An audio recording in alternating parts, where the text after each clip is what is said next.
سیمون Biles امریکی ریاست Ohio کے شہر کولمبس کی رہنے والی ہے۔ یہ 27 سال کی نیم سیاہ جمناسٹک پلیئر ہے۔ اس کا قد صرف 4 فٹ اور 8 انچ ہے، لیکن اس نے اس چھوٹے قد اور سیاہ رنگت کے باوجود پیرس اولمپکس میں 3 گولڈ میڈل اور 1 سلور میڈل حاصل کیا۔ یہ اب تک اولمپکس میں 11 میڈلز حاصل کر چکی ہے، جن میں 7 گولڈ، 2 سلور اور 2 برونز ہیں۔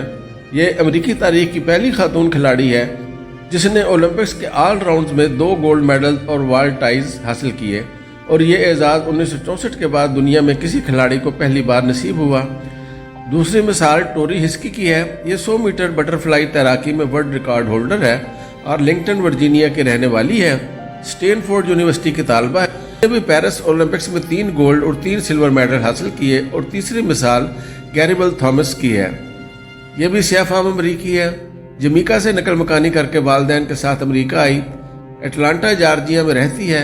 ہارورڈ یونیورسٹی سے ایم اے کیا ہے، اور یہ 200 میٹر کی ریس میں دنیا کی دوسری تیز ترین ایتھلیٹ ہے۔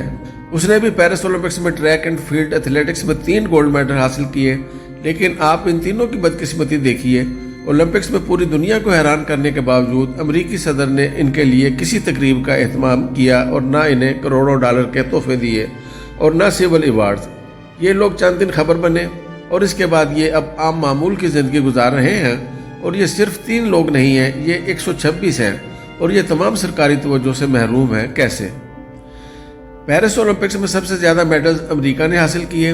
اس کے کل 126 میڈل ہیں، جن میں سے 40 گولڈ ہیں۔ چین دوسرے نمبر پر آیا۔ اس کے کل میڈلز 91 ہیں، جن میں 40 گولڈ ہیں۔ جاپان کل 45 میڈلز کے ساتھ تیسرے نمبر پر آیا، ان میں 20 گولڈ ہیں۔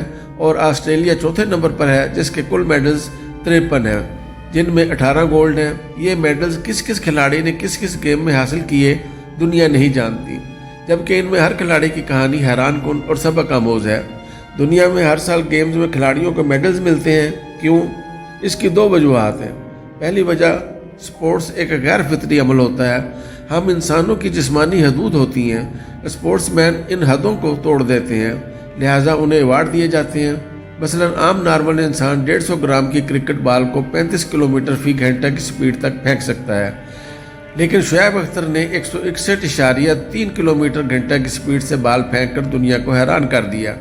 ہم پاؤں سے 450 گرام کے فٹ بال کو زیادہ سے زیادہ 35 کلومیٹر فی گھنٹہ کی سپیڈ سے پھینک سکتے ہیں، لیکن ایک کھلاڑی نے اسے 129 کلومیٹر فی گھنٹہ کی سپیڈ دے دی، اور عام انسان پانی میں 8 کلومیٹر فی گھنٹہ کی رفتار سے تیر سکتا ہے، لیکن مائیکل فلپس نے 8.8 کلومیٹر فی گھنٹہ کی سپیڈ سے تیر کر دنیا کو حیران کر دیا۔ یہ تمام لوگ چیمپئن ہیں کیونکہ انہوں نے انسانی حدیں توڑ دیں، اور اس نوعیت کے کارنامے دنیا میں روزانہ ہوتے ہیں۔ روز کسی نہ کسی فیلڈ میں کوئی نہ کوئی چیمپئن پیدا ہوتا ہے، اور روز اسے ایوارڈ اور میڈل دیے جاتے ہیں۔ اور دوسری وجہ پیسہ اور پاپولیرٹی ہے۔ اسپورٹس میں بڑی بڑی کمپنیاں اور ادارے سرمایہ کاری کرتے ہیں، اور کھلاڑیوں کے بغیر یہ سرمایہ کاری ممکن نہیں ہوتی، لہذا دنیا بھر کے کلبز نئے کھلاڑی ڈیولپ کرتے ہیں۔ یہ کھلاڑی اسپورٹس انڈسٹری کو ملتے ہیں، اور انڈسٹری ان کے ذریعے پیسہ کماتی ہے، لہذا ہم یہ کہہ سکتے ہیں کہ اسپورٹس بھی بے شمار دوسرے بزنس کی طرح ایک بزنس ہے۔ ہم اگر اس بیک گراؤنڈ میں ارشد ندیم کو رکھ کر دیکھیں تو کچھ سوال پیدا ہوتے ہیں۔ مثلا ارشد ندیم نے بے شک انتہائی نامساعد حالات، غربت اور ٹریننگ کی سہولتوں کے بغیر گولڈ میڈل لے کر کمال کر دیا۔ یہ اس شخص کا کریڈٹ ہے، اور دنیا کا کوئی شخص اس سے انکار نہیں کر سکتا، لیکن جو کچھ اس کے بعد ہو رہا ہے، کیا یہ نارمل ہے؟ ہم نے سیلیبریشنز کے ذریعے اس شخص کی مت مار کر رکھ دی۔ لوگ چیک اٹھا کر آ رہے ہیں، اور ارشد ندیم چیک لے کر ان کے ساتھ تصویریں بنا رہا ہے، اور یہ اب اس کا عادی ہو چکا ہے۔ یہ اب اپنے ہر ملاقاتی سے چیک، نقد انعام یا پلاٹ کی توقع لگا کر بیٹھا رہتا ہے۔ یہ ہر فون کو انعام سمجھ رہا ہے، جبکہ دوسری طرف امریکہ اور چین میں ایسے 40، اور جاپان اور آسٹریلیا میں 20 اور 18 کھلاڑی ہیں، اور یہ تمام لوگ نارمل زندگی گزار رہے ہیں۔ یہ گولڈ میڈل کے بعد اگلے ہی دن جم گئے، اپنی پریکٹس کی، بچوں کو اسکول سے لیا، گرل فرینڈ یا بوائے فرینڈ کی جھڑکیاں کھائیں، اور ٹیکس کے فارم بھرے۔ لہذا سوال یہ ہے کہ ہم نے ارشد ندیم کو نارمل کیوں نہیں رہنے دیا، اور کیا یہ اب ایک نارمل زندگی گزار سکے گا؟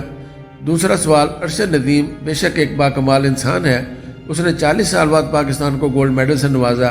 ہم نے آخری بار 1984 میں ہاکی میں اولمپکس میں گولڈ میڈل لیا تھا، لیکن یہ سارا ایک بندے کا کارنامہ ہے، جبکہ ملک میں 100 کے قریب اسپورٹس آرگنائزیشنز کام کر رہی ہیں۔